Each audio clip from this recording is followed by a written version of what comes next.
So guys, lawmaker Raimo has drawn the attention of the US President Donald Trump on the activities of the Chinese in Nigeria that is aiding terrorism and, sponsoring the Christian genocide that Nigerian Christians have been experiencing.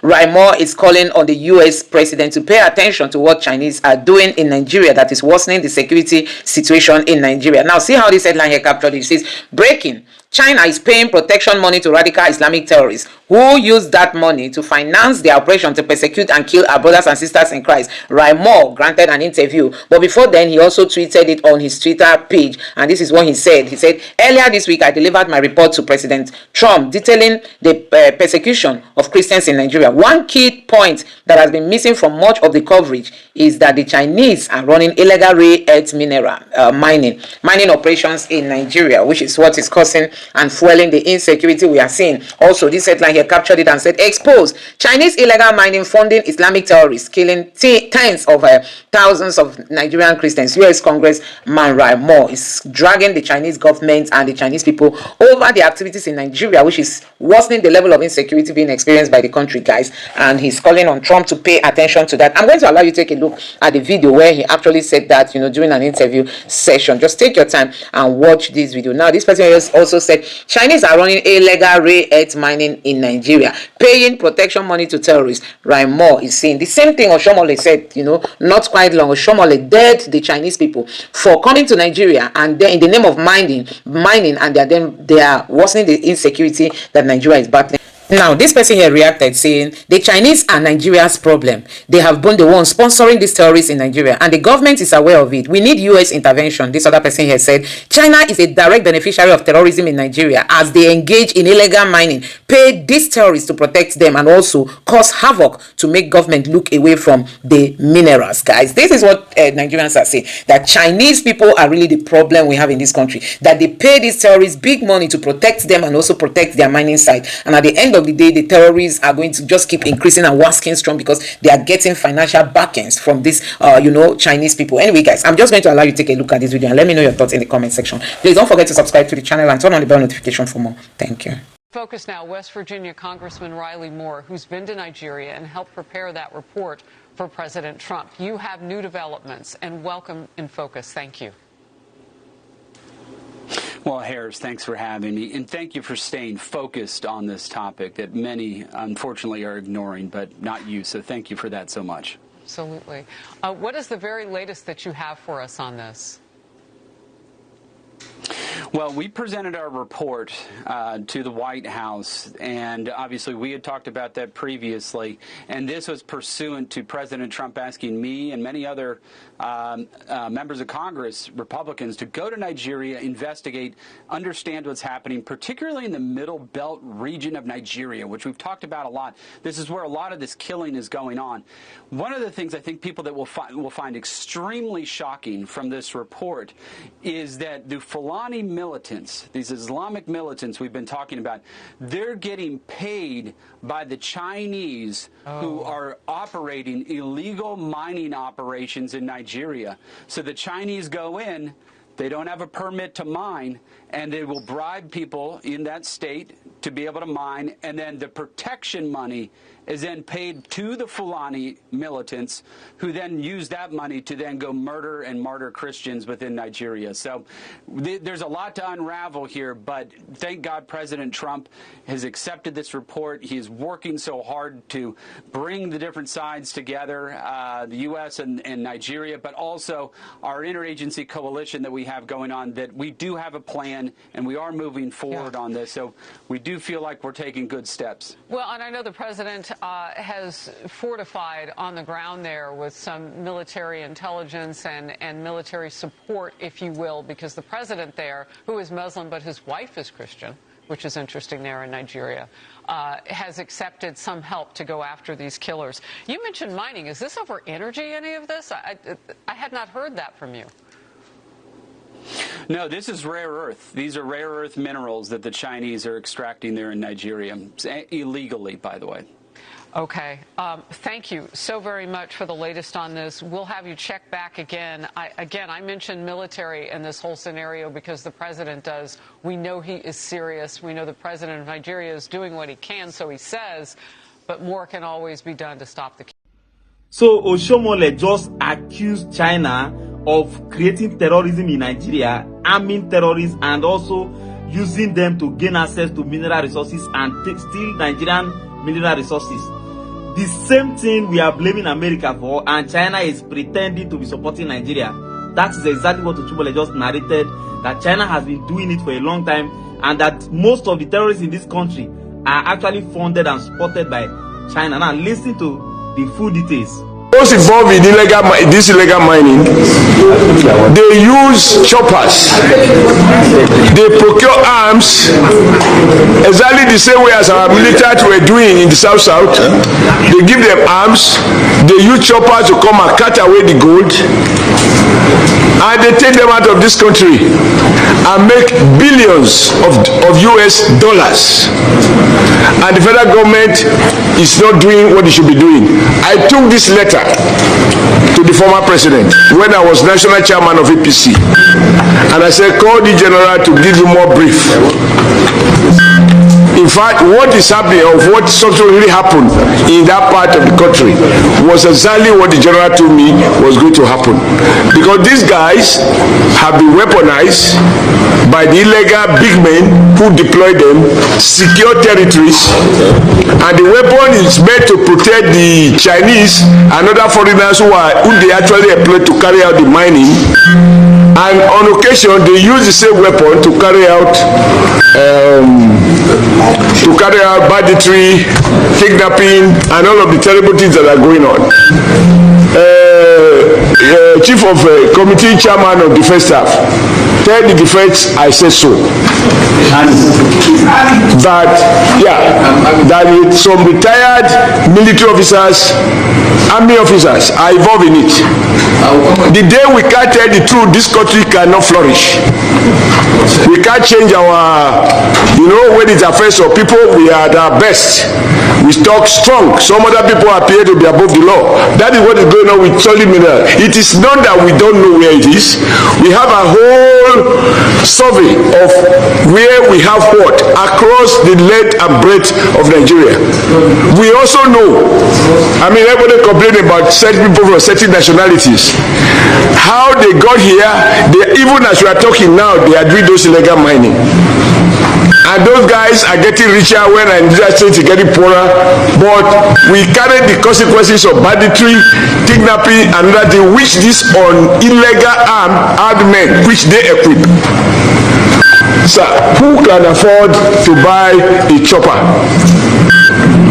to land in an illegal mining site, cut away gold, return to sanity, and then on the way to airport, bam, take them out of the country? This is happening.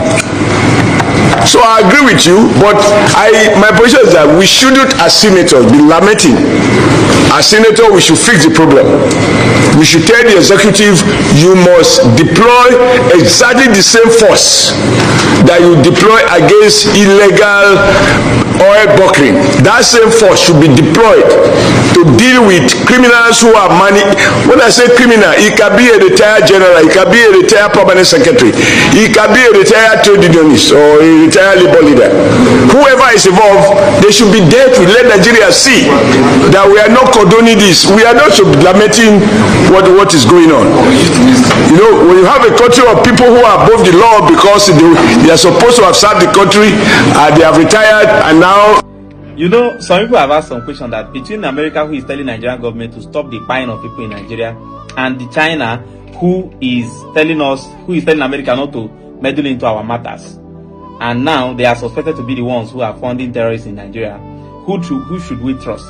Well, if America wants to take your resources, America doesn't need to do it illegally. Almost every 3 months, Chinese people are arrested in Nigeria for illegal mining. Absolutely. But if America wants to take your resources, they don't need to do it illegally. America does not do anything illegally. They will legalize the illegality. They will legalize that illegality first before they start carrying it out.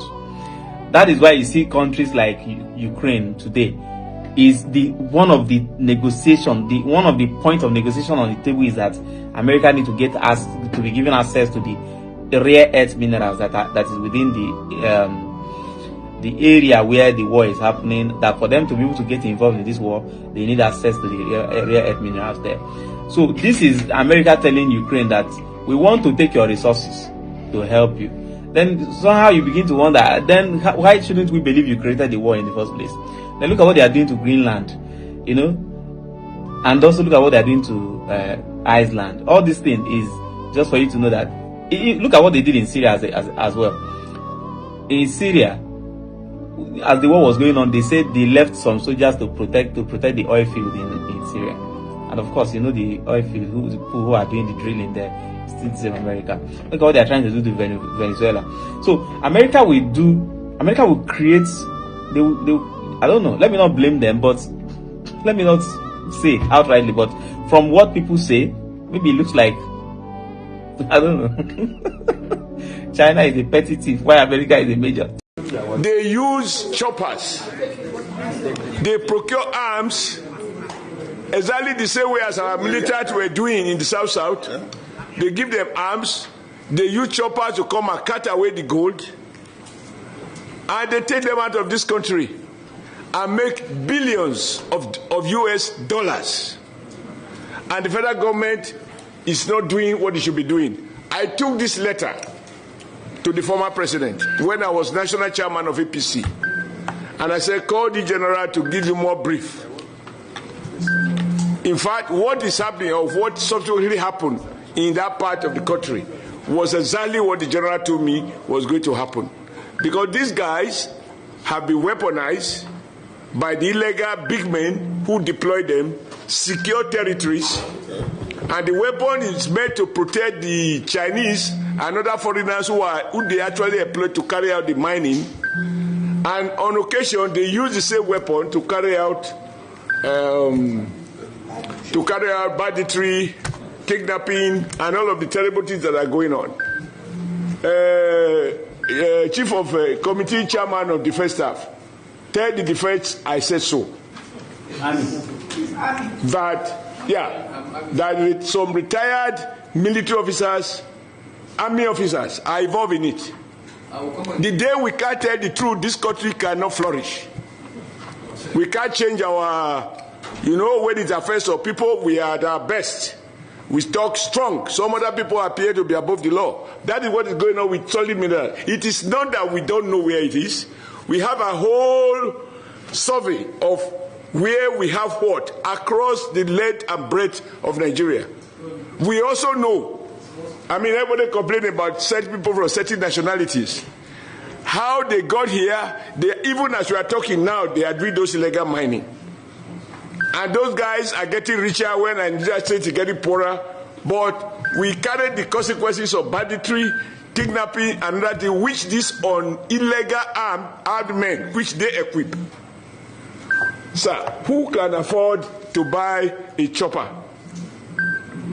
to land in an illegal mining site, cut away gold, return to Sediti, and then on the way to airport, bam, take them out of the country? This is happening. So I agree with you, but my position is that we shouldn't, as senators, be lamenting. As senators, we should fix the problem. We should tell the executive, you must deploy exactly the same force that you deploy against illegal oil bunkering. That same force should be deployed to deal with criminals who are money. When I say criminal, it can be a retired general, it can be a retired permanent secretary, it can be a retired trade unionist or a retired labor leader. Whoever is involved, they should be dealt with. Let Nigeria see that we are not condoning this. We are not lamenting what is going on. When you have a country of people who are above the law because they... Mr. Oranta, what's your take on this? What's your take on this? What do you make of all of this? You see, Nigerians in their numbers have been asking, they were released. How did they get released? How? Was there a shootout? What happened? What transpired? You see, when government begin to act in or shroud all their actions in secrecy, it gives room for speculations. And when you cannot see any logical connection in the government argument or their position, people will begin to speculate. And over time, we have also discovered, most Nigerians have discovered, that whenever government denies something, that thing is usually the truth. It's the truth of the matter. You know, you cannot tell us that, tell Nigerians that these terrorists that came and kidnapped about 200 girls, students, that they will just release them for nothing. I mean, so we are most likely going to believe the report that happened. And when you check, the way some government officials will be telling you, don't worry, we are in contact with them, the children are in good shape, they are okay, they will be released, and eventually they get released. So something is fishy. Yeah. Something is definitely wrong in the whole arrangement. But the report also said that the militant commander had to travel through the border to Cameroon to go and confirm the receipt of the money because there was poor network in Borno. So if a militant commander can leave the shores of Nigeria and move into another country to go and confirm this while under 247 surveillance by the Nigerian government or military, what does this say about our security architecture? I have stated it several times here and different other fora that the Nigerian government is not serious in fighting insecurity in Nigeria. In fact, we've been told by people who ought to know that there's a collusion, that the government is complicit. And you can see it in different ways. Only recently they were talking about, I think that's the chief of army staff or so, was talking about how they want to release some repentant, de-radicalized, rehabilitated, terrorists into the system. And then there are hundreds of thousands. So you discover that the government has not made effort. That is why I feel that these Americans that are coming, I don't know their mission, they have so much to do. Because we've been told that they are coming to offer tactical operation support. That will not be enough. That will not be enough. So you want them to fight? So as we, I wonder, how strong do you think that the network of these terrorists is? That is the strength of their network. Now, these people were kidnapped in Niger State. Now, this ringleader who purportedly collected the money is based somewhere in Borno State. Now, these children, when they were moved from Niger, when they were adopted in Niger State, were they taken all the way to Borno State? And he had to move over to Cameroon to confirm the receipt of that body because there wasn't strong network in parts of Borno where he is. That story, does it add up to you? 2 billion naira in cash? $2 billion. $2 billion. Yes. Yeah, $2 billion in cash. Does it add up to you? Especially when $2 billion could it have been moved from Nigeria here, or is there an international dimension to all of it? And we have, financial units, intelligence in the CBN and all of that, even in the military and NFIU. How strong is this network, the network of these terrorists, in terms of coordination and cohesion? They have a very strong network. That you should know now. They have a strong network. People that, look at the kind of things they've been doing, well coordinated. In fact, in some certain cases, even our military men have said that this will have superior firepower over and above them. They have said it. They have gone to acquire drones. They are well coordinated. So they don't even need to move the victims, those the students, to any other state. They could be in Niger State and be coordinating from Borno and outside. The ringleader could be everywhere. They travel around, and look, these people are part of the system. They are part of the system. The government has not shown political will and sincerity of purpose. That is why we are having all these things. The day they decide to do that, to fight it, they will start by naming and shaming and prosecuting those who are sponsoring these guys. That's one. They will have to deal with this useless, obnoxious policy of de-radicalization and reintegration. How can you even think of de-radicalizing people who ideologically have believed in killing people? And then the people they have killed, they maimed, raped, destroyed their lives, those that were able to escape are in the IDP camps, and their homes, their villages are occupied by different, that these terrorists change names and all that. What are you talking about? It looks like it's child's play. So I don't want to go into the nitty-gritty of it, which I don't know. But like I told you, I'm basing my argument on the fact that on several instances, the authorities in Nigeria have, debunked issues, denied different things, only to come around to tell us that those things are actually the truth.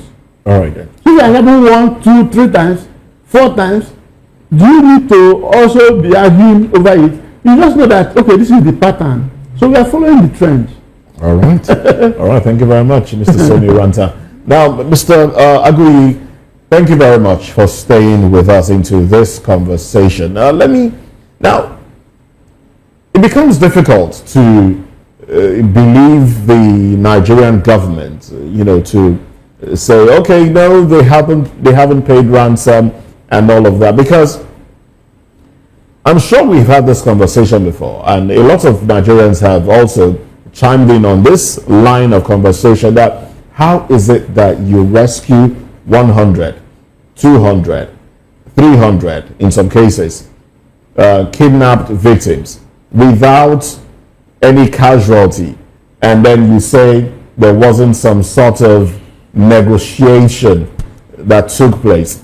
And would these kidnappers or terrorists, yes, I think that's a more appropriate term to use, would these terrorists let go of those that they took hostage without benefiting? Mind you, when they go on this attack to kidnap people, they kill some people in the process, maybe 2, 3, 5, in some cases more. Would they just let go of the ones that they kidnapped without getting something? We also hear that this deal also involved the release of 2 Boko Haram commanders. What do you make of it all? Let me begin by saying that the Nigerian government has shown that it cannot be trusted by the citizens. So no matter whatever they try to explain to the citizens, it doesn't rub in, because the citizens of Nigeria do not trust the government. The government have broken trust, and the people have no confidence in the government. Now, you ask yourself a question. The Boko Haram or the bandits kidnapped hundreds of children. What were their motives in making the kidnap? The motive of that kidnap was either to overwhelm the government and create a sense of insecurity, or to make profit out of it. They spent time, money, and logistics in carrying out that operation. And do you think, out of being a charity organization, that will finish the kidnap and then release the children free without ransom being paid? And I don't even understand why the government is trying to say we don't pay. The government have been paying ransom to these kidnappers.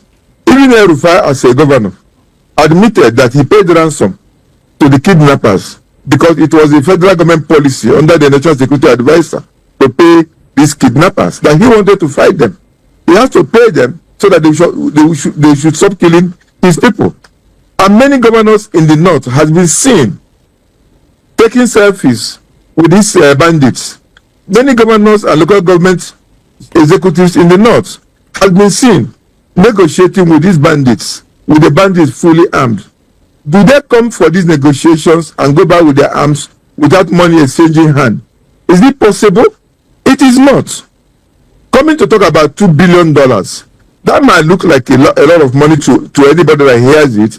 But then again, a desperate government can do anything, especially when the government is held hostage by people that are even inside that benefit from that. Why would the Nigerian government spend $9 million on consultants when they should just put things right in Nigeria? And you're paying people to go and lobby them in Washington. Was this not this APC government, when they were coming in, that claimed that $54 billion was missing from NNPC unremitted? $54 billion missing from NNPC without being unremitted.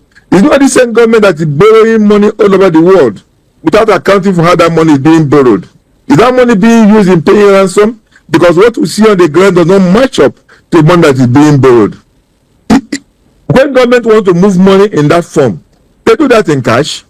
They have access to the cash.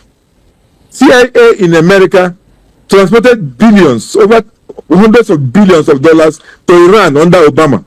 Cash loaded in C-130 and cargo planes to them to be able to see if they can secure a nuclear agreement. So this issue of paying them $2 billion, it may not be $2 billion, it may be $1 billion, it may be some millions of dollars. Did the government pay ransom in exchange for those children? Yes, they did. The denial is not the issue. I do not equally expect them to come and admit that they paid so that they will look good.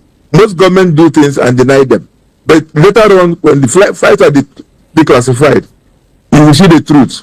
The government, through the National Security Advisor, have a lot of access to money, which they use in a way, one way or the other, to solve security problems. The only problem here is that insecurity, banditry in Nigeria has become an industry whereby the state is being siphoned, whereby money belonging to the state is being mismanaged and misused for the purpose of what Nigeria does not approve of. The only thing we owe these bandits is to send them back to their creators, not rehabilitation. Because this is a government that is jailing and putting to prison people that are doing picking pockets. But then bandits that are maiming, sodomizing, raping, killing people, we are rehabilitating them. All right. Something is wrong with us. All right.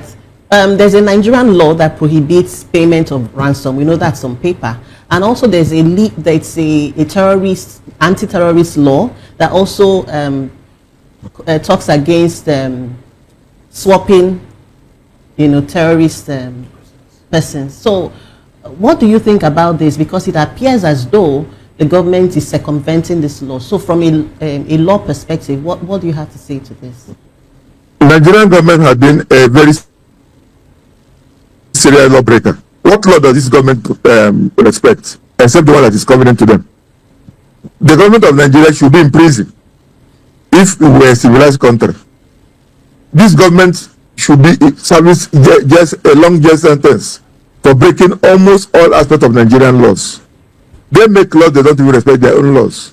And unfortunately for us, we have a judiciary that always will uphold whatever action taken by the executive government, because every aspect of the government has been captured. All right then. Of the House of Representatives. All right then. And he said, and I quote, okay, we have captured Anambra, we have captured Imo State, we have captured Enugu State, we have captured the Ebonyi State. It remains Abia for us to capture. The word capture, that shows you they have captured the executive, they have captured the legislative. So this government does not obey any law at all, except what is coming on to them. And it's very shameful to me as a Nigerian that it takes America is coming, Trump is coming, for the government to even begin to act as if they are trying to fight banditry and insurgency. The government has already surrendered themselves to these bandits and insurgency. The country is lawless, the country is upside down. That is why somebody like Peter Obi, who we know is a very peaceful man, will be violently attacked by thugs, apparently by the other political drivers. And that is wrong. Thank you very much, Honorable Clem Agui. Thank you for your summation there. Quite, well, let's bring this back to the studio as we coast over this conversation. Mr. Uranta, let me reiterate what my colleague, just said. The Terrorism Prevention and Prohibition Act 2022, states clearly, don't negotiate with terrorists. No ransom should be paid. But we see crowdfunding. We see Nigerians engaging in crowdfunding. We see the government, tell you that the reason they attack these terrorists, the reason they get victims out without you hearing of casualty figures and the rest of them is because they are avoiding collateral damage. Is that a justification for what has been perceived as negotiating with terrorists, and in more cases than not, payment of ransom, collateral damage? that is total hogwash. There's nothing. They cannot tell anybody, even themselves, they can't even convince themselves that they are not paying. They are paying. They are paying. It's either they are paying or they are paying the money to themselves, or maybe they are part of the whole racket. So you're not sure, really? It's either they are paying to... You're not certain? How can I be certain? Okay. I'm not certain. But I know that something is happening behind the scene that makes it possible for somebody who will go risk his life to adopt. By the way, how do you even take 200, 300 people, students? How do you manage to take them away? Is it buses you use or train? What? How do you do it? Well, from interrogations and observation, it's been like the header style, where they take some of them on bikes and then the rest walk. And what are the security forces doing? Where are they? They will suddenly go on vacation. See, it's either the people who are supposed to be in charge of this whole security are part of the whole racket, right from the top. So that let's just do this thing and then we'll share the money. All right. Maybe that's what's happening. Because I do not see how they will take 300 people and traverse. Where will they keep them? How do they feed? I mean, we look at the whole thing surrounding it. You know that there is so much more involved in it than all these flimsy denials and debunking here and there. All right then. Well, let's move on to another conversation. Former IGP Kayode Egbetokun resigns amid probe of 100 million naira mistakenly transferred to his son's account by Anambra Assistant Inspector General of Police Tunji Disu to serve as acting IGP with immediate effect. Well, some Nigerians have pointed out that the new appointee is only 48 days away from retirement. So more like, are we going back to where we came from? Well, we still have in the studio here Mr. Somi Uranta. He will help us make sense of it, and virtually by Barrister Clems. Let me stay with Somi here. Now, Somi, how will you briefly review the tenure of Kayode Egbetokun, the immediate past IG of police? That man was not a policeman. He was a lion looking for who to devour. When he came, he said, I feel like a lion. I want to devour. But we were just puffing. Nothing happened. He couldn't handle the job. And you see, the problem with Nigeria is that when you find yourself incompetent, incapacitated, or incapable of delivering, can't you just throw in the towel? Because nobody is, checking what we do. Nobody is asking for accountability of the time and position and the money.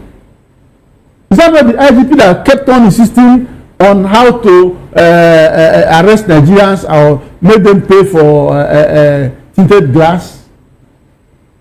How to make money? That's all he showed. You don't see any good thing he did while in office. Tell me. No, I'm asking just one thing. His job is being done by more than half of his job is being carried on by the military. All this terrorism, all these issues, the military are the ones handling it. The police just stay back.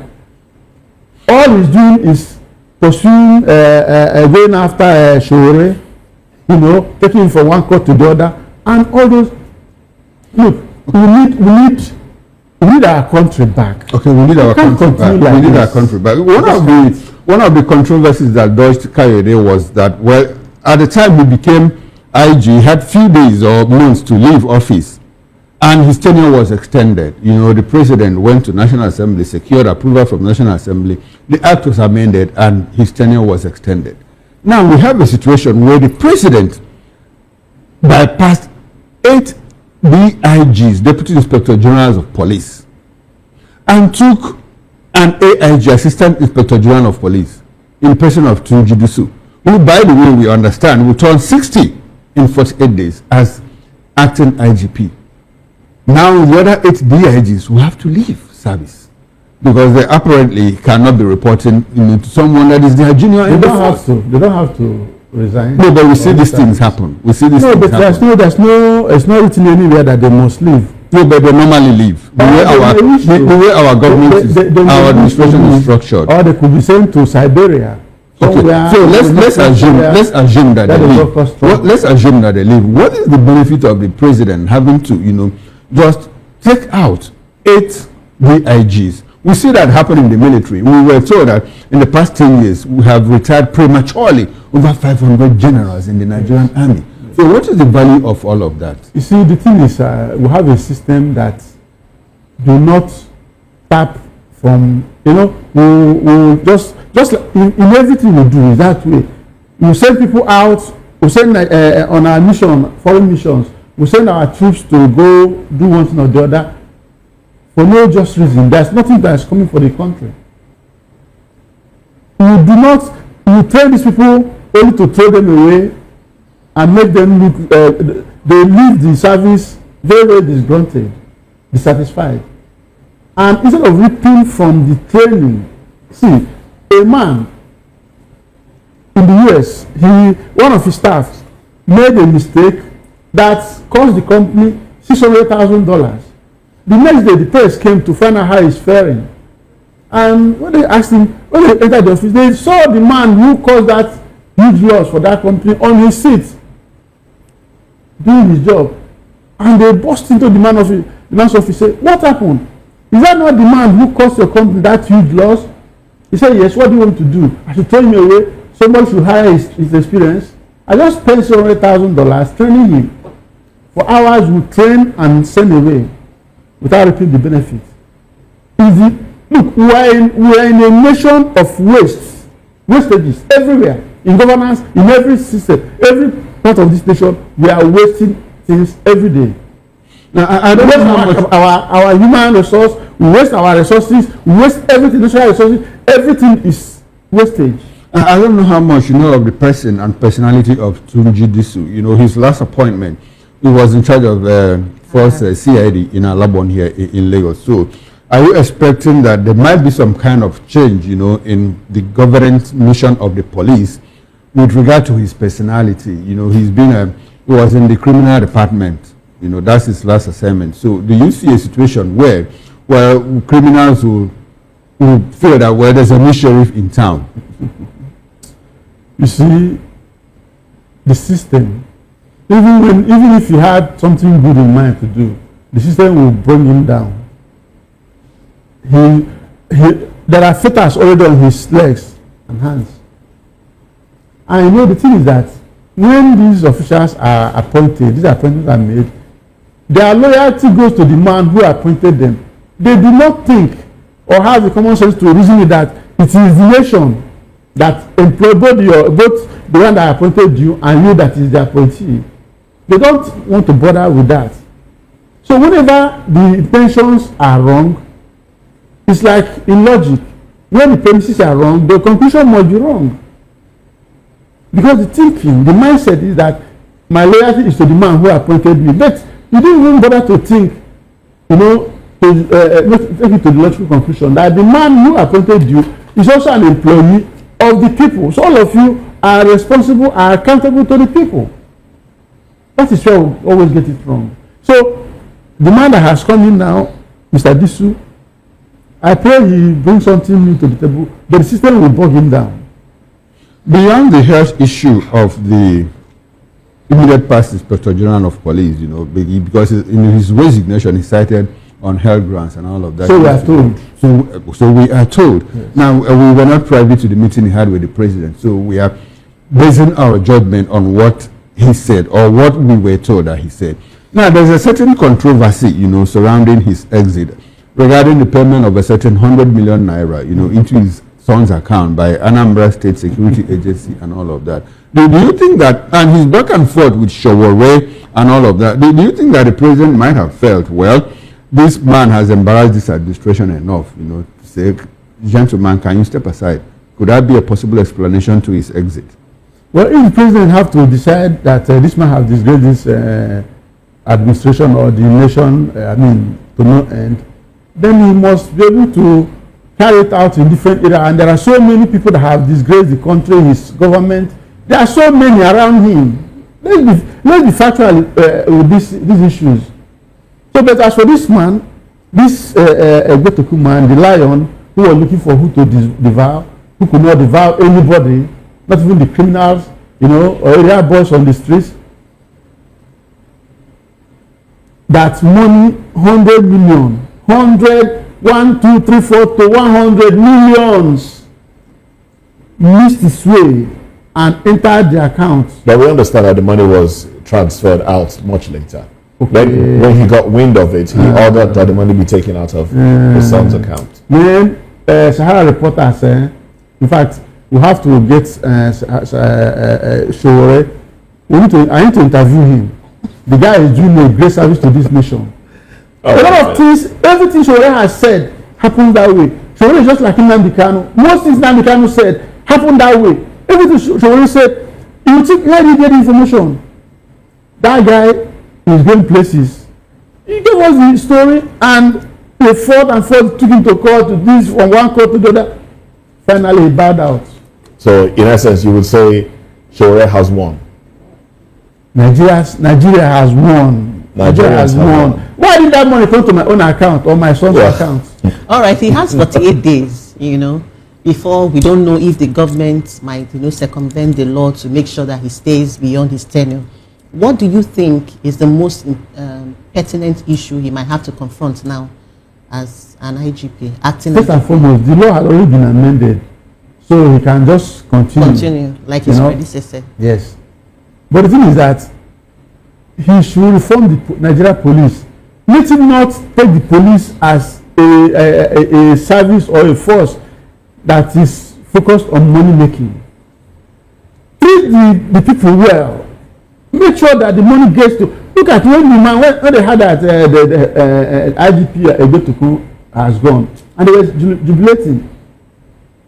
It shows that the man was self-centered, greedy, and uncaring of his people, and that's very bad.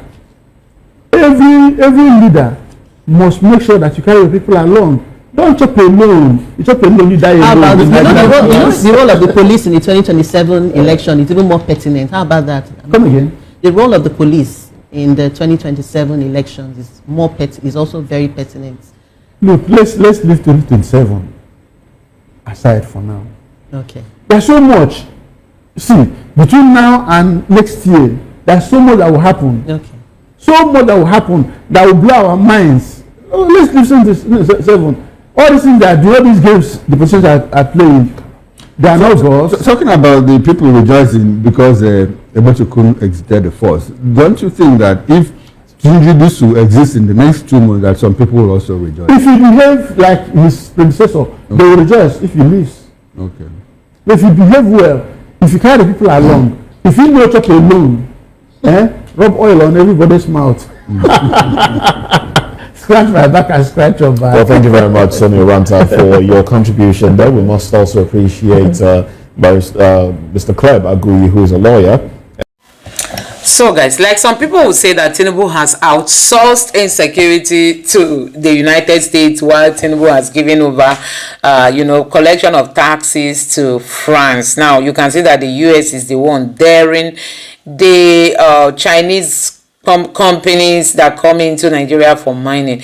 The question we are even asking is, these mining activities, are they being captured by Nigeria, or is it that some some gurus are the one doing it as their own business? Because I don't know if this is part and parcel of the revenue sources that we have in Nigeria, this illegal mining from the Chinese firm. Is it part of the revenue that Nigeria generates? Because you can't believe it that we have all these natural minerals, and then the northerners will come to tell us that it belongs to the north, while they allow Nigerians to depend only on the oil that comes from the south. So guys, this is what is happening now. The northerners have always come out to say the mineral in the north belongs to the north. The question remains, so the one in the south belongs to everybody, but the mineral in the north belongs to the north, guys. And that is what is taking Nigeria backwards. I mean, that is what is taking Nigeria backward. Now, I'm going to read out some of the reactions here from Nigeria. This person here says, someone should ask them how that is possible. That's where they get their information from. Anyone still believe that Western news is this era is living in their own world? The number one sponsors of terror is the United States. It was even said in the parliament that Obama, if it's Obama, is it Trump, that Obama was sponsoring Boko Haram and ISIS. The United States of America will sabotage everything just to gain their own interest and displace whoever they call their competitors. If they have any real intelligence, they should share it with Nigerian government. But no, they won't. Instead, they will try to set up a base, or that's a bias, to pursue their interests, making it easy for them to spy on Nigeria and sponsor political opposition. See where this person is going to. That the US is coming to sponsor political opposition. Hey, if you are waiting for Trump, you wait and get here. Now this person right more. Now your troops are present in Nigeria. We see the intensity of terrorism occupation. If it continues, we blame you people for sponsoring terrorists, guys. This person is saying that now that you put on ground, the terrorism is even worse, and we'll blame you. And this other person here said, see who they call out China for funding terrorism on Anchor. I don't really think America is funding any terrorism, so people should speak based on information. And this one here say this is a direct attack on China. This might cause physical conflicts in the north. Anyways, Northerners brought this upon themselves. They should suffer it. They enjoy for East. Another person here said China is a direct beneficiary of terrorism in Nigeria, as they encourage illegal mining, paying these terrorists to protect them, and also cause havoc to make government to look away from their minerals. Guys, this is unbelievable. Accusing China now that China does it deliberately. This one say doing a great job, but Nigerians want Bola Tinubu and the terrorist Shetima to go in 2027.